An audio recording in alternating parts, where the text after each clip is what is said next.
വർഷങ്ങളായി ഈ കഥയെക്കുറിച്ച് എല്ലാവരും പറഞ്ഞത് തെറ്റായ കാര്യങ്ങളാണ്. ദുബായ് ക്രീക്ക് ടവർ നിർമ്മിക്കുന്നത് ബുർജ് ഖലീഫയുടെ റെക്കോർഡ് തകർക്കാനാണെന്നാണ് എല്ലാ മാധ്യമങ്ങളും റിപ്പോർട്ട് ചെയ്തത്. എന്നാൽ യഥാർത്ഥ ലക്ഷ്യം അതായിരുന്നെങ്കിൽ ഇമാർ എന്തുകൊണ്ട് ഔദ്യോഗികമായി ടവറിന്റെ അന്തിമ ഉയരം പുറത്തുവിട്ടില്ല? എന്തുകൊണ്ടാണ് 8 വർഷത്തോളം അവർ പൂർണ്ണമായും നിശബ്ദരായത്? ഒടുവിൽ തിരിച്ചെത്തിയപ്പോൾ അവർ പറഞ്ഞ കാര്യം കേട്ടാൽ ദുബായിയെക്കുറിച്ചുള്ള നിങ്ങളുടെ കാഴ്ചപ്പാട് തന്നെ മാറും. നമുക്ക് 2016 ഒക്ടോബറിലേക്ക് തിരികെ പോകാം. Sheikh Mohammed bin Rashid Al Maktoum നേരിട്ട് പങ്കെടുത്ത തറക്കല്ലിടൽ ചടങ്ങിലൂടെയാണ് പദ്ധതിക്ക് തുടക്കമായത്. പ്രശസ്ത ആർക്കിടെക്റ്റായ സാന്തിയാഗോ കാലാട്രാവയാണ് ഇത് ഡിസൈൻ ചെയ്തത്. ലില്ലി പൂവിൽ നിന്നും ഇസ്ലാമിക് മിനാരങ്ങളിൽ നിന്നും പ്രചോദനം ഉൾക്കൊണ്ടുള്ള ഡിസൈൻ.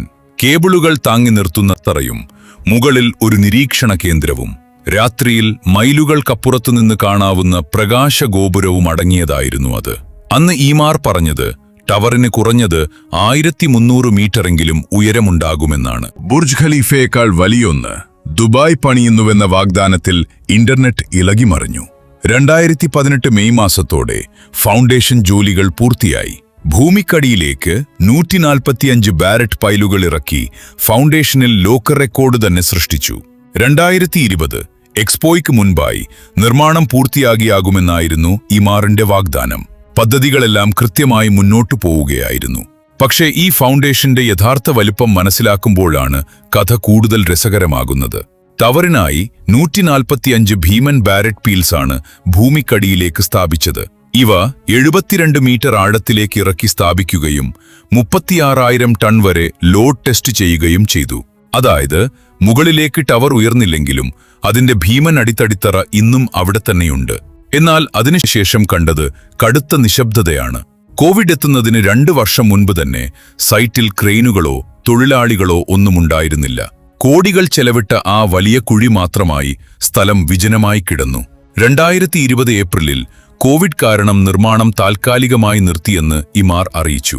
പക്ഷെ അതിലും വിചിത്രമായ കാര്യം, ഇമാർ അവരുടെ വെബ്സൈറ്റിൽ നിന്നും പ്രൊമോഷനുകളിൽ നിന്നും ഈ ടവറിന്റെ റെൻഡറുകളും വിവരങ്ങളും പൂർണ്ണമായി നീക്കം ചെയ്തു. പക്ഷേ ഇവിടെ ഒരു ചോദ്യമുയരുന്നു. ഇത്രയും വലിയ ഫൗണ്ടേഷൻ പൂർത്തിയാക്കിയ ശേഷം എന്തുകൊണ്ടാണ് ഇമാർ പഴയ ഡിസൈൻ തന്നെ തുടരാതിരുന്നത്? ലോകത്തിലെ ഏറ്റവും പ്രശസ്തമായ ബുർജ് ഖലീഫ നിർമ്മിച്ച ഇമാർ എന്ന കമ്പനി ഒരു പദ്ധതി തോൽവിയായി കണ്ട് ഒഴിവാക്കുകയല്ല ചെയ്തത്, മറിച്ച് വലിയൊരു മാറ്റത്തിന്റെ ഭാഗമായിട്ടായിരുന്നു അത്. കോവിഡിന് മുൻപ് തന്നെ 2018 ഫൗണ്ടേഷൻ കഴിഞ്ഞ ഉടൻ പണി നിർത്തിയത് ഒരു തടസ്സമല്ല, വ്യക്തമായ തീരുമാനമായിരുന്നു. 2018 മുതൽ 2023 വരെ ടവർ നിർമ്മാണം നടന്നിട്ടില്ലെങ്കിലും അതിനു ചുറ്റുമുള്ള ആഡംബര വില്ലകളും വാട്ടർഫ്രണ്ട് അപ്പാർട്ട്മെന്റുകളും വിറ്റഴിഞ്ഞ് ഇമാറിലേക്ക് ശതകോടികൾ ഒഴുകിയെത്തി. അതായത് ടവർ നിർമ്മിക്കപ്പെട്ടിരുന്നില്ലെങ്കിലും അതിന്റെ ജോലി അത് ചെയ്തു കഴിഞ്ഞിരുന്നു. ദുബായ് ക്രീക്ക് ടവർ ഒരിക്കലും കേവലം ഒരു ഒറ്റപ്പെട്ട കെട്ടിടമായി നിർമ്മിക്കാൻ ഉദ്ദേശിച്ചതല്ല, മറിച്ച് 6 ചതുരശ്ര കിലോമീറ്റർ വിസ്തൃതിയുള്ള 180 ബില്യൺ ദിർഹത്തിന്റെ ദുബായ് ക്രീക്ക് ഹാർബർ എന്ന കൂറ്റൻ പ്രോജക്റ്റിന്റെ പ്രധാന കേന്ദ്രമായിരുന്നു അത്. വെറും മരുഭൂമിയോ തലാബോ ആയ ഒരു സ്ഥലത്ത് കോടികൾ കൊടുത്ത് അപ്പാർട്ട്മെന്റ് വാങ്ങാൻ ആരും വരില്ല. അതിന് ആളുകളെ ആകർഷിക്കുന്ന വലിയൊരു സ്വപ്നം കാണിക്കണമായിരുന്നു. അതെ, ഈ ടവർ ഒരു കെട്ടിടമായിരുന്നില്ല, മറിച്ച് ആ സ്ഥലത്തിനുള്ള വലിയൊരു പരസ്യമായിരുന്നു. ഇതിനിടെ ക്രീക്ക് ഹാർബറും വലിയൊരു മാറ്റത്തിലൂടെയാണ് കടന്നുപോകുന്നത്. 2025 ഇമാർ ദുബായ് സ്ക്വയർ എന്ന പുതിയ മെഗാ ഡെവലപ്മെന്റ് പ്രഖ്യാപിച്ചു. ഏകദേശം 2.6 മില്യൺ ചതുരശ്ര metre retail, hospitality, commercial space ഉൾപ്പെടുന്ന ഈ പദ്ധതി AAD 180 ബില്യൺ വരുന്ന ദുബായ് ക്രീക്ക് ഹാർബർ ഡെവലപ്മെന്റിന്റെ പ്രധാന ഭാഗമാണ്. 11 മില്യൺ ചതുരശ്ര മീറ്ററിലധികം വിസ്തൃതിയുള്ള ഈ മാസ്റ്റർ ഡെവലപ്മെന്റ് ഡൗൺടൗൺ ദുബായിയുടെ ഏകദേശം 3 മടങ്ങ് വലിപ്പമുള്ളതാണ്. ബുർജ് ഖലീഫയുടെ കാര്യത്തിലും ഇതുതന്നെയാണ് സംഭവിച്ചത്. ടവറിനേക്കാൾ അതിനു ചുറ്റുമുള്ള Dubai mall, fountain, real estate എന്നിവയിൽ നിന്നാണ് വലിയ ലാഭം ലഭിക്കുന്നത്.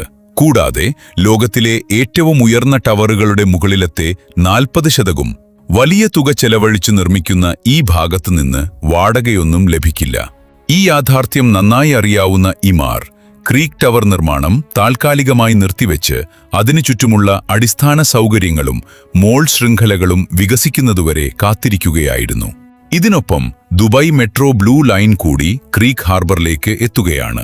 30 കിലോമീറ്റർ നീളവും 14 സ്റ്റേഷനുകളുമുള്ള ഈ പുതിയ മെട്രോ ലൈനിൽ ദുബായ് ക്രീക്ക് ഹാർബറിനായി ഒരു ഐക്കോണിക് സ്റ്റേഷൻ തന്നെ പദ്ധതിയിലുണ്ട്.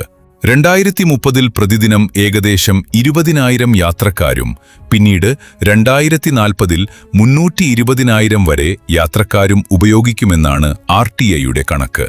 അതായത് ക്രീക്ക് ടവർ ഒറ്റയ്ക്ക് തിരിച്ചു വരുന്നതല്ല, അതിനെ ചുറ്റിപ്പറ്റി ഒരു പുതിയ നഗരകേന്ദ്രം തന്നെ രൂപപ്പെടുകയാണ്. 2024 തന്നെ ഈ കഥയിൽ ഒരു വലിയ മാറ്റം സംഭവിച്ചിരുന്നു. മുഹമ്മദ് അലബ്ബർ വ്യക്തമാക്കിയത് പുതിയ ദുബായ് ക്രീക്ക് ടവർ പഴയ പദ്ധതിയേക്കാൾ വ്യത്യസ്തമായിരിക്കുമെന്നാണ്. ഏറ്റവും ശ്രദ്ധേയമായ കാര്യം, പുതിയ ടവർ ബുർജ് ഖലീഫയേക്കാൾ ഉയരം കുറഞ്ഞതായിരിക്കും. അതായത് ഒരിക്കൽ ഉയരത്തിന്റെ റെക്കോർഡിനായി കാത്തിരുന്ന പദ്ധതി ഇപ്പോൾ മറ്റൊരു ദിശയിലേക്ക് മാറുകയായിരുന്നു. 2026 ജനുവരിയിൽ ദുബായ് ഇന്റർനാഷണൽ പ്രോജക്ട് മാനേജ്മെന്റ് ഫോറത്തിൽ വെച്ച് ബുർജ് ഖലീഫ നിർമ്മിച്ച ഇമാർ സ്ഥാപകൻ മുഹമ്മദ് അലബ്ബർ ആരും പ്രതീക്ഷിക്കാത്ത 3 കാര്യങ്ങൾ പ്രഖ്യാപിച്ചു. ഒന്നാമതായി, ക്രീക്ക് ടവറിന്റെ ടെൻഡർ 3 മാസത്തിനുള്ളിൽ വിളിക്കും. അതായത് പദ്ധതി വീണ്ടും സജീവമാകുന്നു. രണ്ടാമതായി, 8 വർഷത്തെ നിശബ്ദതയ്ക്ക് ശേഷം ടവറിന്റെ പഴയ ഡിസൈൻ മാറ്റി പുതിയ ഡിസൈൻ കൊണ്ടുവരുന്നു. മൂന്നാമതായി, ഏറ്റവും നിർണായകമായ കാര്യം പറഞ്ഞു, ബുർജ് ഖലീഫയ്ക്ക് ശേഷം കേവലം ഉയരം മാത്രം കൊണ്ട് കാര്യമില്ല. ലോകത്തിലെ ഏറ്റവും വലിയ കെട്ടിടത്തിന് വേണ്ടിയുള്ള ഓട്ടത്തിലായിരുന്നു ദുബായ് എന്ന് എല്ലാവരും കരുതിയപ്പോൾ ഉയരം മാത്രമായിരുന്നില്ല ലക്ഷ്യമെന്ന് ഇമാർ പരസ്യമായി സമ്മതിക്കുകയായിരുന്നു.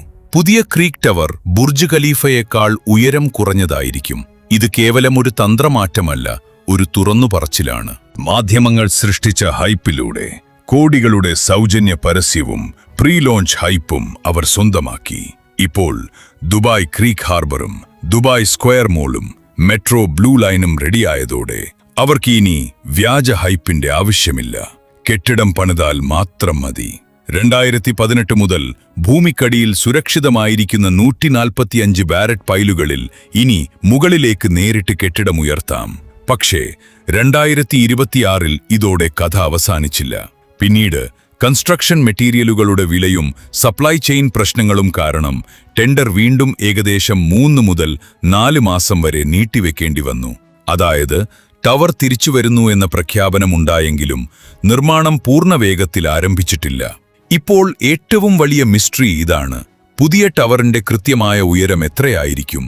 പുതിയ ഡിസൈൻ എങ്ങനെയായിരിക്കും? യഥാർത്ഥ നിർമ്മാണം എപ്പോൾ ആരംഭിക്കും? എപ്പോൾ പൂർത്തിയാകും?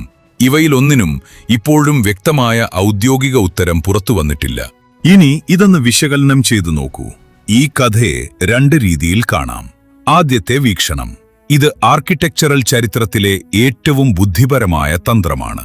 സൗദിയിലെ ജിദ്ദ ടവർ 1 കിലോമീറ്ററിലധികം ഉയരത്തിലേക്ക് കുതിക്കുമ്പോൾ കേവലം ഉയരത്തിനു പുറകെ പോകുന്നത് ലാഭകരമല്ലെന്ന് ദുബായ് നേരത്തെ തിരിച്ചറിഞ്ഞു. അതിനാൽ തോൽവി സമ്മതിക്കാതെ അവർ തന്ത്രപരമായി നിയമങ്ങൾ മാറ്റി. ടവറിന് ചുറ്റും 180 ബില്യൺ ദിർഹത്തിന്റെ സാമ്രാജ്യം പടുത്തുയർത്തി. ഉയരത്തിനു പകരം ഭംഗിക്കും പാരമ്പര്യത്തിനും പ്രാധാന്യം നൽകുന്ന ദിശയിലേക്ക് അവർ മാറി. എന്നാൽ രണ്ടാമത്തെ വീക്ഷണം ഇതാണ്, ഇത് ചരിത്രത്തിലെ ഏറ്റവും ചെലവേറിയ ഒരു റീബ്രാൻഡിംഗ് മാത്രമാണ്. മുൻപത്തെ ഡിസൈൻ അതിരുകടന്നതും സാമ്പത്തികമായി കടുത്ത നഷ്ടമുണ്ടാക്കുന്നതുമായിരുന്നു.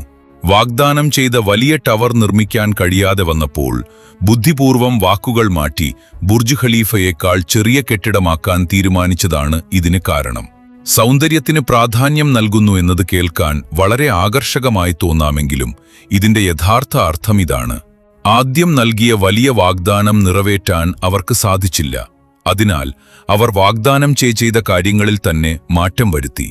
ഈ 2 വാദങ്ങൾക്കും പിന്നിൽ ഒരേ വസ്തുതകളാണുള്ളത്. ഈ ദീർഘനാളത്തെ നിശബ്ദത ഒരു ആസൂത്രിത തന്ത്രമായിരുന്നോ അതോ പ്രതിസന്ധിയായിരുന്നോ? ഈ പുതിയ ഡിസൈൻ ഒരു വലിയ കാഴ്ചപ്പാടിന്റെ ഭാഗമാണോ അതോ ഒരു പിന്മാറ്റമാണോ? ഇമാറിന്റെ ബോർഡ് റൂമിന് പുറത്തുള്ള ആർക്കും ഇതിന്റെ യഥാർത്ഥ ഉത്തരമറിയില്ല. എന്തായാലും ദുബായ് ക്രീക്ക് ടവർ തിരിച്ചെത്തുകയാണ്. ഫൗണ്ടേഷൻ റെഡിയാണ്. ടെൻഡർ പ്രക്രിയകൾ ആരംഭിച്ചു കഴിഞ്ഞു. ചുറ്റുമുള്ള അടിസ്ഥാന സൗകര്യങ്ങളും വികസിച്ചുകൊണ്ടിരിക്കുന്നു. എന്നാൽ യഥാർത്ഥ ചോദ്യം ഈ ടവർ പണിയുമോ എന്നതല്ല, മറിച്ച് ഇനി ഏറ്റവും ഉയരമുള്ള കെട്ടിടം നിർമ്മിക്കേണ്ട ആവശ്യമില്ലാത്ത പുതിയൊരു ദുബായിയെ ലോകം എങ്ങനെ സ്വീകരിക്കും എന്നതാണ്. പക്ഷെ ഇപ്പോഴത്തെ ഏറ്റവും പുതിയ വിവരമനുസരിച്ച് ടെൻഡർ നടപടികൾക്ക് വീണ്ടും 3 മുതൽ 4 മാസം വരെ കാലതാമസം വന്നിട്ടുണ്ട്. അതുകൊണ്ട് നിർമ്മാണം ആരംഭിച്ചു കഴിഞ്ഞു എന്ന് പറയുന്നതിനു പകരം പദ്ധതി വീണ്ടും ടെൻഡർ ഘട്ടത്തിലേക്ക് നീങ്ങുകയാണ് എന്ന് പറയുന്നതാണ് ശരി. വെറുമൊരു ലോക റെക്കോർഡിനു വേണ്ടിയല്ലാതെ അവിശ്വസനീയമായ ഭംഗി കൊണ്ട് മാത്രം ആളുകൾ വീണ്ടും വീണ്ടും സന്ദർശിക്കാൻ ആഗ്രഹിക്കുന്ന ഒന്നായി ഇത് പടുത്തുയർത്താൻ അവർക്ക് സാധിച്ചാൽ അത് ഏതൊരു ഉയര റെക്കോർഡിനേക്കാളും വലിയൊരു നേട്ടമായിരിക്കും. നിങ്ങളുടെ അഭിപ്രായം താഴെ കമന്റിൽ രേഖപ്പെടുത്തൂ. ഇത് ബുദ്ധിപരമായ ഒരു നീക്കമാണോ അതോ ചെലവേറിയ ഒരു മറയ്ക്കലാണോ? പദ്ധതിയുടെ പുതിയ വിവരങ്ങൾ തത്സമയം അറിയാൻ ചാനൽ സബ്സ്ക്രൈബ് ചെയ്ത് ബെൽ ഐക്കൺ അമർത്തൂ. ഈ കഥ ഇനി തുടങ്ങാൻ പോകുന്നതേയുള്ളൂ.